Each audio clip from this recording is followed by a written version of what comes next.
Welcome to the Headley Highlight Show's Headley Headspaces.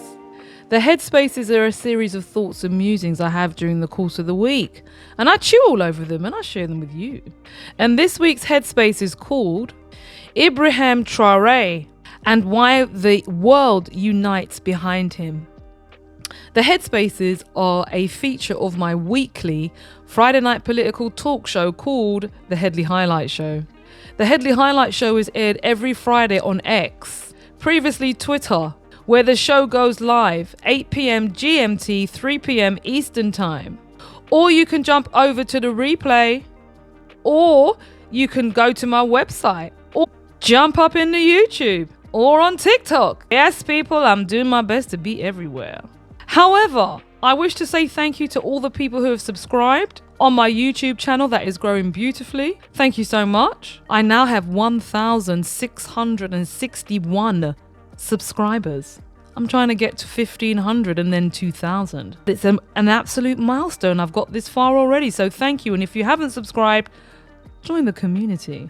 Jump up in the comments, share, like, and engage with some not so conventional thinking on current affairs. Thank God for that. I mean, if you want that, you can just run over to LBC or Talk TV and allow yourself to be liquefied mentally with that drivel. Please do jump over to my website, denisehedley.com, where you can make a donation. I am partial to 3 wings and chips, and a Miranda, of course. Or you may wish to sponsor Rice Peas Chicken, Callaloo Oxtail, crisps, a drink, and possibly a patty at my local Caribbean shop. So let's jump all over this headspace now that I've done that preamble. And this headspace is called Why the World Unites Behind Ibrahim Traoré. Now, for those who don't know, Ibrahim Traoré is one of the most influential leaders of this modern time. And I'm not saying that lightly, and I'm going to evidence why it's important. He is the second youngest head of state, and he is one of the most influential Muslim leaders of his time. I will not be referring to the overthrow of the Western puppet using the language of the colonizer. There was a community uprising which removed the puppet, and Mr. Traoré, Ibrahim Traoré, was placed as the interim prime minister. Why I say he is the most influential leader the planet has currently seen, especially for young people, millennials I think they are, and Gen Zs, I'm happy to be corrected on that, is because by virtue of his character, here is a black African Muslim man, he's not twerking or wearing a dress, involved in military operations that broke the power dynamics of the neo-colonial dominance, yes people, of the Sahel region. He has demonstrated what breaking political autonomy can create for ordinary citizens. His actions, along with the actions of the other countries in the Sahel region, Niger and Mali, are dismantling the structural economic dependence on America and Europe. And he is a visible symbol of the future for African youth and the diaspora internationally. He has revolutionized, or should I say, he has done the right thing. Revolution is the wrong word. The revolution is pushing out the West. He has done the right thing by his people. You have people from all across the globe wanting to go and join the army to protect him. I think there's been about 25 coup attempts on his life. He has kicked out the French in his country. He has made French no longer the national language. He has renationalized the mines and the gold mines, and he is building that refinery at home. He has taken his GDP from something like 18 billion to something like 240 billion in 2 years. He's 37. He's a young black man. He's a Muslim, and he is making waves, and they are doing everything they can to destroy this man. And this is the reason why the world is behind Ibrahim Traoré. For too long, We as Africans in the diaspora and people generally in working class communities, we have seen our leaders killed, maimed, cut down. They are silenced with propaganda, with narrative formation, with smear campaigns, and they are removed from our communities. Not with Ibrahim Traoré, they can't do that. Very much ensconced in the social media world.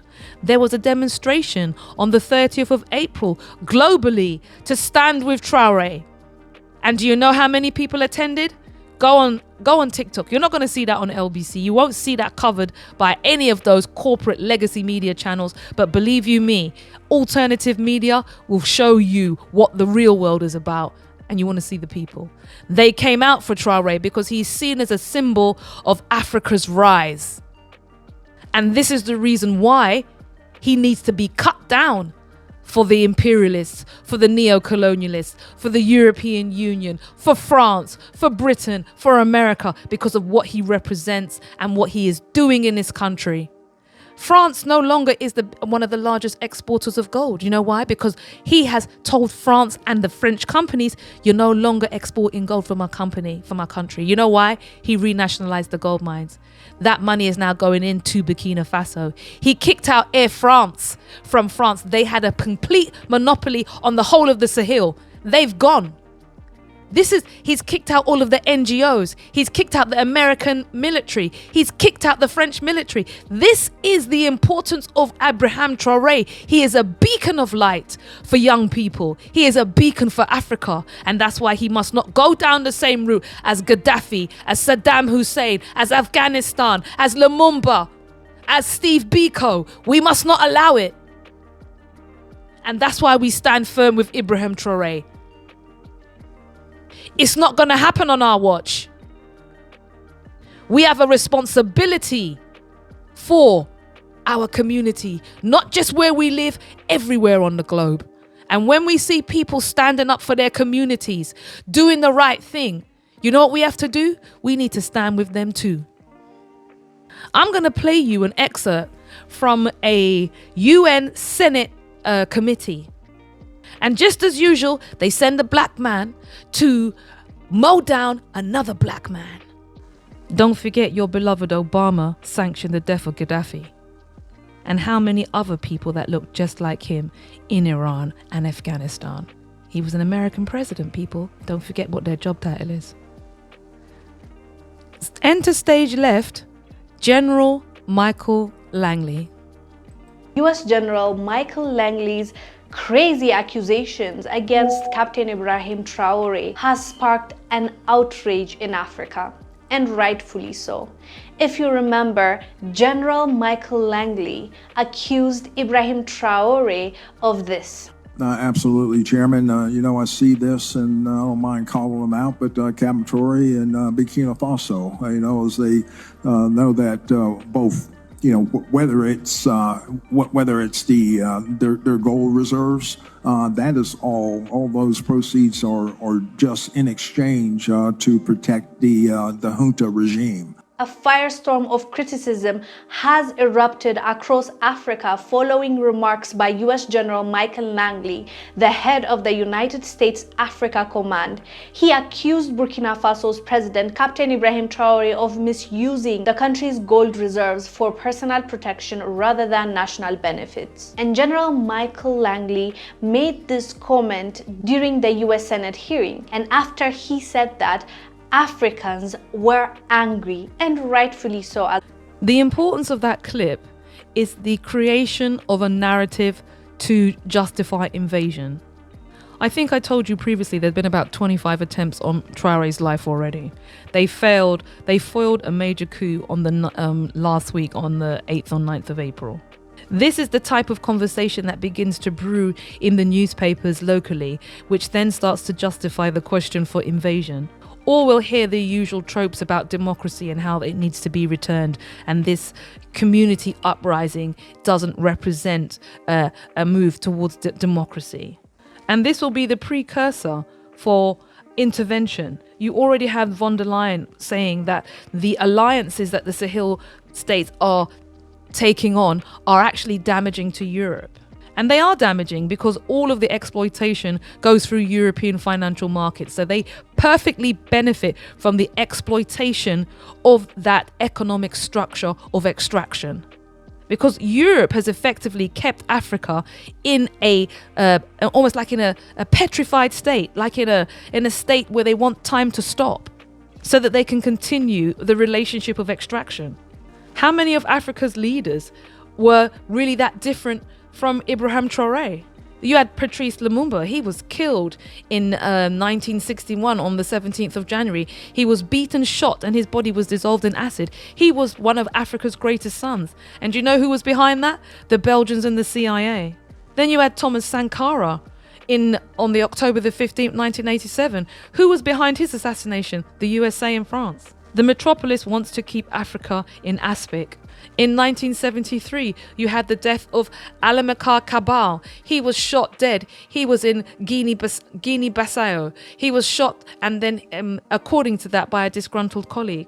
I have got so many names on this list. Steve Biko, South Africa. D. Dan Kamila in the Mau Mau uprising. In America, you had Malcolm X, Fred Hampton, Martin Luther King.